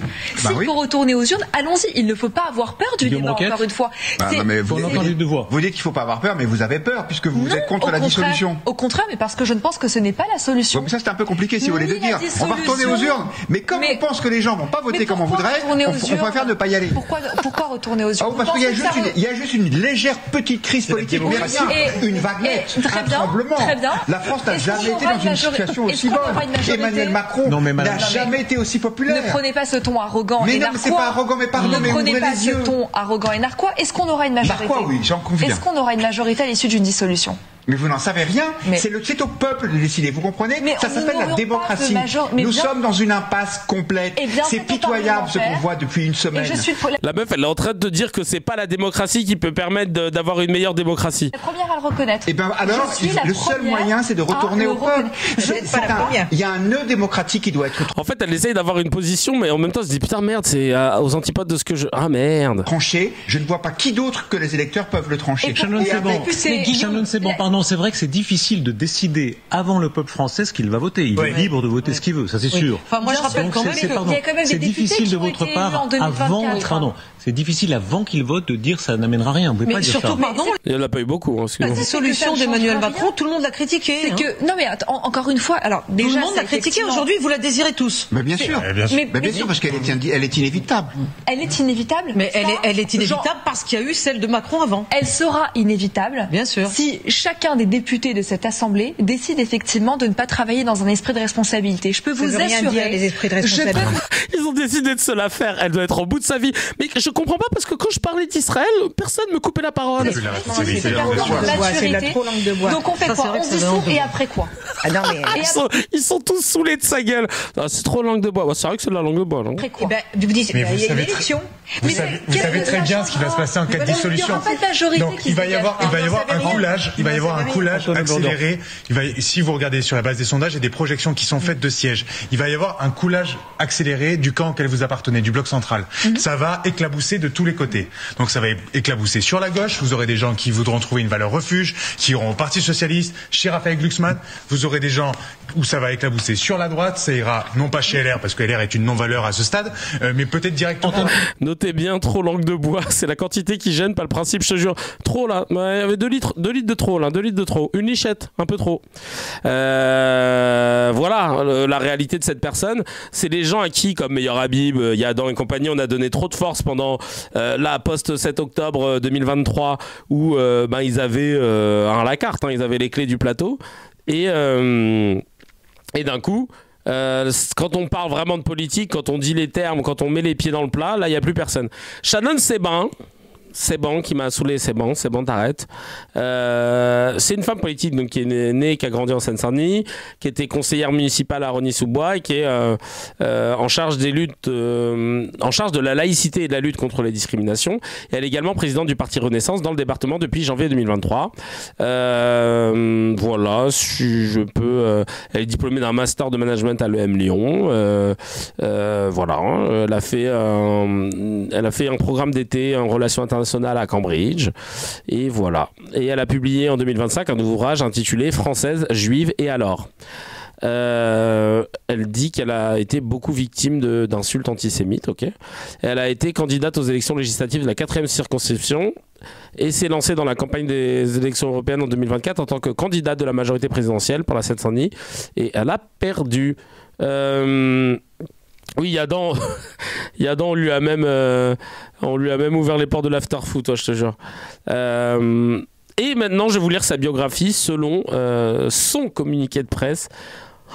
Alors là, c'est génial. Là, c'est enfant de Seine-Saint-Denis. Shannon Seban est née et a grandi dans ce département où elle préside aujourd'hui le Parti Renaissance et est élue à Rosny-sous-Bois.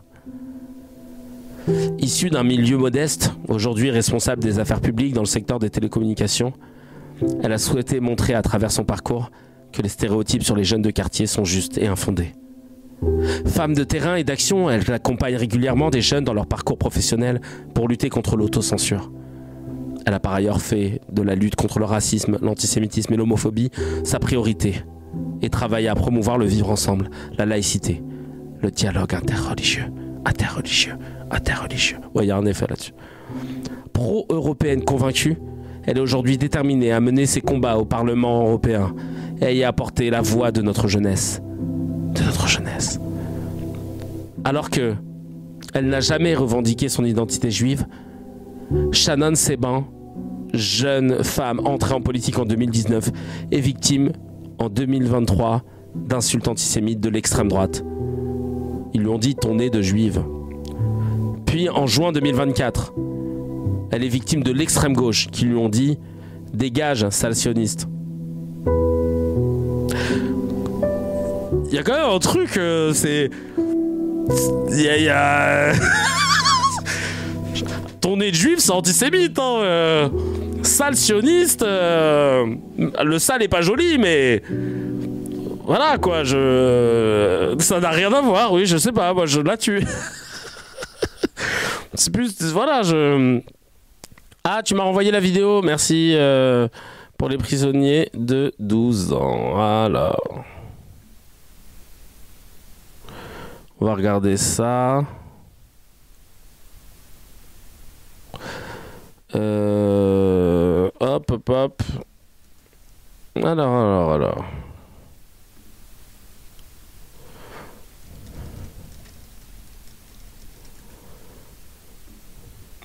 Il est là le passage, merci. Ah oui. Ah oui. Ah bah tu sais quoi, je le mettrai sur le miel. Je le mettrai sur le miel parce que là en miel j'ai pas mis le truc.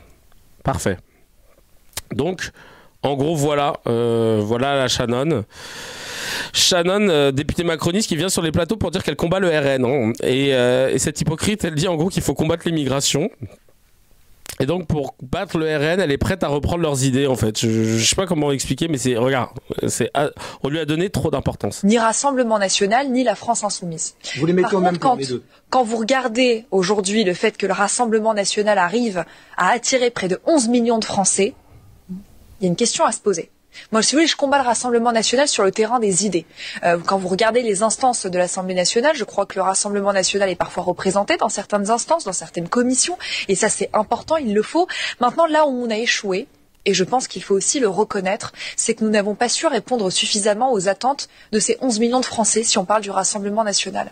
Et je pense notamment aux questions d'immigration et aux questions sécuritaires. Et là-dessus, il faut le dire, oui, nous avons échoué. Nous avons échoué. Nous n'avons pas su faire preuve de suffisamment de fermeté sur certains sujets, notamment la lutte contre l'immigration irrégulière. C'est un échec et je le déplore. Ouais, bah super. Tu combats leurs idées en reprenant les mêmes. Non mais... bah tu combats quoi en fait, cousine? Vraiment, on comprend pas ce que tu combats là.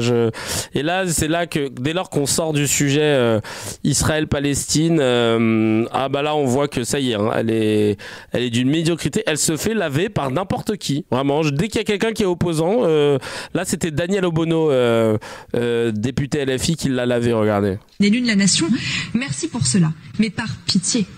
Bon Dieu de bon sang, faites preuve de responsabilité. Bon Dieu de bon sang. Ah non, alors là, franchement, je pense qu'on a atteint, je pense que c'est parce qu'on approche minuit.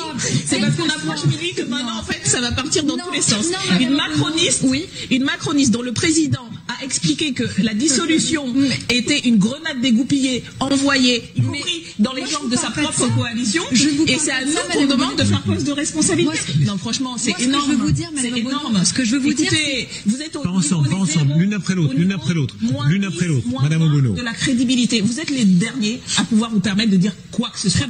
Bon sang de bon Dieu. Vous devriez vous asseoir tranquillement et attendre de voir comment on gère les choses à l'Assemblée, parce que franchement, personne ne vous prend au sérieux dans ce pays. Shannon, c'est bon. Et vous croyez véritablement que les Français vous prennent au sérieux? Eh bien, posons la question aux Français. Je peux terminer, Madame Obono. Posons la question aux Français. Est-ce que je peux terminer? Est-ce que vous pensez véritablement que les Français vous prennent au sérieux quand vous leur proposez un programme économique qui repose sur 300 milliards d'euros de dépenses supplémentaires, Madame Obono? Oui, moi je le prends au sérieux, hein, parce que on l'avait déjà fait même auparavant, même à l'époque de 30 Glorieuses. On ne peut pas relancer l'économie sans injecter de l'argent. Voilà.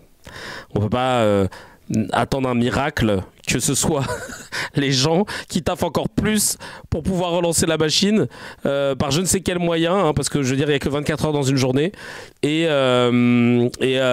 laisser une concentration d'argent chez les ultra riches sans qu'il y ait ce fameux ruissellement qui n'existe pas. Allez vous faire foutre. Non. Posez la question aux Français. Répondez-moi, il y a un an, répondez-moi, Madame Obono, sur le programme économique. Puis c'est de cela dont on parle aujourd'hui véritablement. Écoutez la réponse. C'était il y a un an. Et les Français ont mis en tête notre programme. Je vous parle du programme non. C'était le programme économique qui était détaillé. Les Français ont dit ils ne veulent ni de l'extrême droite. Écoutez les Français. Bah ils ont voté majoritairement pour le NFP avec le programme en fait. Écoutez les Français, Madame Seban. Au moment, enfin, je veux dire, cousine, qu'est-ce que tu peux redire à ça? Vous vouliez une réponse? Elle a été donnée il y a un an. Elle a été donnée en disant non à l'extrême droite et non aux macronistes. Et votre président s'est assis sur le résultat des urnes. Il est en train de détruire lui-même le système de la Ve République en montrant à quel point on ne peut pas dépendre de la volonté d'un homme qui devient un forcené et qui refuse d'entendre, y compris des gens dans leur propre coalition. Monsieur Édouard Philippe n'est pas un insoumis. Monsieur Édouard Philippe a été peut-être le Premier ministre à ce jour qui est resté le plus longtemps. Shannon, c'est bon. Et il dit lui-même, réponse de Shannon, c'est bon. Il dit lui-même tout de même qu'il est temps de partir, Monsieur Macron. On a aujourd'hui, écoutez Monsieur Philippe. On a aujourd'hui des députés, notamment du côté de la France Insoumise, qui pensent avoir remporté les dernières élections législatives. C'est ça qui me choque dans ces propos véritablement. Et encore une fois, je n'ai pas obtenu réponse sur la question des 300 milliards d'euros de dépenses supplémentaires, mais c'est tout de même affligeant. On a tout de même aujourd'hui des responsables politiques du côté de la France Insoumise qui souhaitent accéder au pouvoir en demandant une destitution du président de la République avec un programme économique qui repose sur un matraquage fiscal. C'est ça aujourd'hui la vérité. J'aimerais vous entendre, Madame Seban et Madame Obono, s'il vous plaît, sur le thème. La politique ne souhaite pas agir dans l'intérêt le thème du retour. Non mais vraiment, elle est ridicule. Depuis qu'on parle de politique, elle est ridicule. Elle se fait vraiment laver par tout le monde. Et toujours encore. Et là, elle se fait corriger sur ses piètres connaissances au sujet du réforme de la retraite. Et ça, c'est du petit lait. Vous allez voir, c'est Adrien Clouet, LFI, qui lui explique ce qu'elle aurait déjà dû savoir. Voilà, vraiment. Je crois que même les journalistes, ils se donnent un malin plaisir à essayer de la remettre en place parce que vraiment c'est du... Tu sais, ils ont dit putain, on nous l'a imposé là, maintenant on en profite. Vous dites, il faut pas s'interdire de revenir sur la réforme des retraites. C'est le terme que j'ai entendu. Je ne comprends pas dès lors que par 3 fois au Parlement, les macronistes aient empêché qu'on examine et qu'on vote sur ce texte. Il y a une majorité dans le pays contre la réforme. Il y a une majorité de députés contre cette réforme. Oh là tu vois, ça elle se dit... Quelqu'un va m'aider là parce que je maîtrise pas le sujet là. Réforme. Et à 3 reprises, par des manœuvres dilatoires et absolument inacceptables, vous avez empêché l'Assemblée nationale d'examiner et de voter. Une fois, parce que les ministres essaient de parler jusqu'à minuit, pour faire tomber le temps.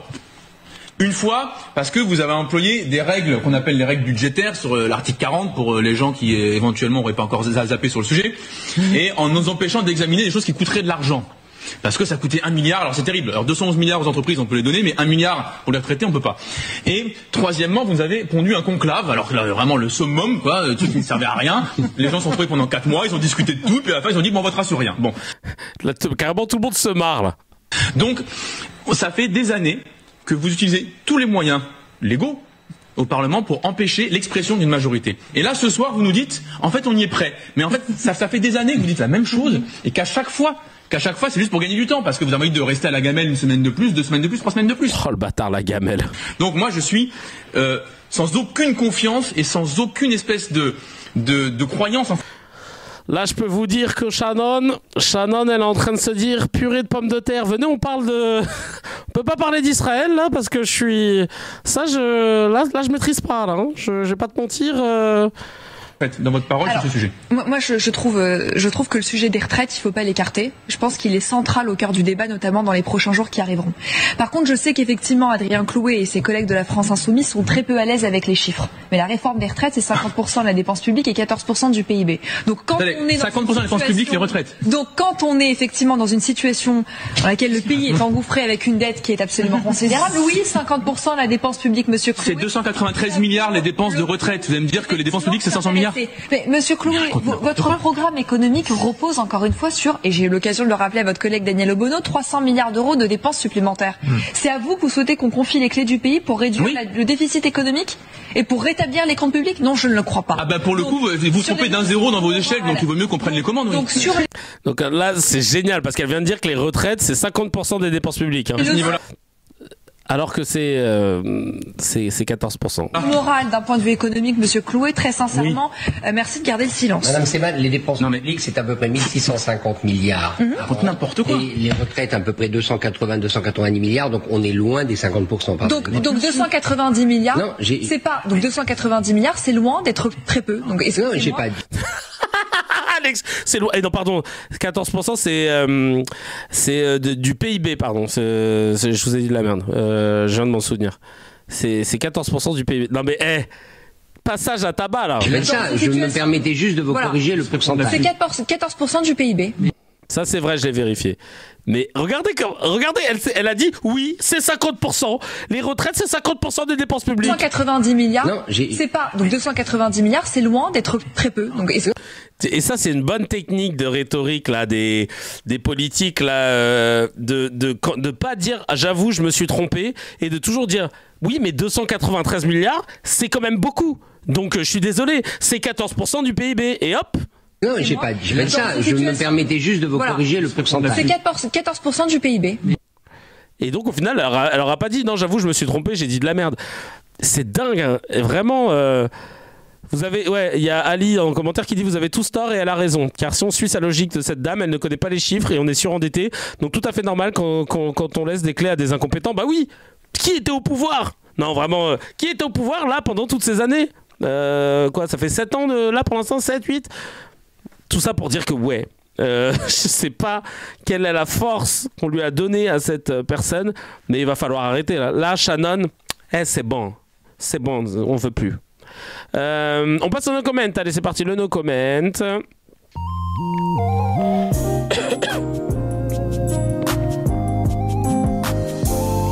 Des petites news que je vais lire, on n'a pas le droit de les commenter. Vous pouvez mettre que des emojis. Attention, je passe le chat en mode emoji only. C'est parti, on commence avec la première news. Selon l'UNICEF, en République démocratique du Congo, un enfant victime de viol tous les 30 minutes à l'est du pays.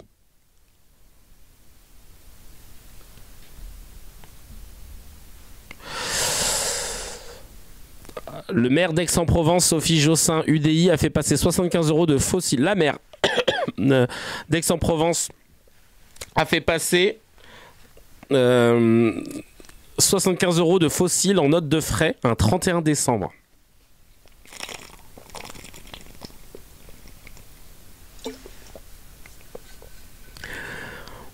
« 75 € de fossiles en note de frais un 31 décembre. En toute illégalité, plus de 1000 colons israéliens ont pris d'assaut la mosquée Al-Aqsa sous la protection des forces israéliennes. Ça va péter. Bref. Allez, on finit avec du miel, parce que vous avez vu, j'ai mal à la gorge. On va commencer par ce miel signé Le Cornu 2014, qui n'a rien à voir avec le Cornu de maintenant. Vous allez voir. Regardez ce qu'il disait. J'adore les gens qui ont oublié qu'il y a la VAR sur les réseaux, en fait. La politique française, c'est quoi? Elle souffre de quoi? Elle souffre justement de pas suffisamment de renouvellement. Oui, bien sûr. Elle est sclérosée, on est dans l'entre-soi. On voit bien un petit peu autour de nous, dans tous les pays européens ou occidentaux, lorsque une majorité est battue, lorsque le leader de cette majorité est battu, on ne le revoit pas. Il n'y a qu'en France, on revoit réapparaître les mêmes visages perpétuellement. La politique française, c'est quoi? Elle souffre le CSC. Oh, cette vidéo, elle est magique. Elle est magique. Alors là, vraiment, il a tellement bien résumé. Merci, hein. C'est du petit lait. C'est du petit lait. Un autre miel pour vous servir. Là, c'est le député Marc Botanga, l'eurodéputé belge, qui va dire les termes en direct de la station thermale qui est le Parlement européen. C'est parti. On écoute. Après appel à la VAR, c'est carton rouge. Bah normalement, ouais. Tu regardes ce truc-là, tu dis bah qu'est-ce que tu fais, Chacal? Qu'est-ce que tu fais, le mec? T'as envie de lui dire, bah, tu vois ce que tu pensais là? Dis-moi que tu penses le contraire maintenant. Oui, alors, en fait.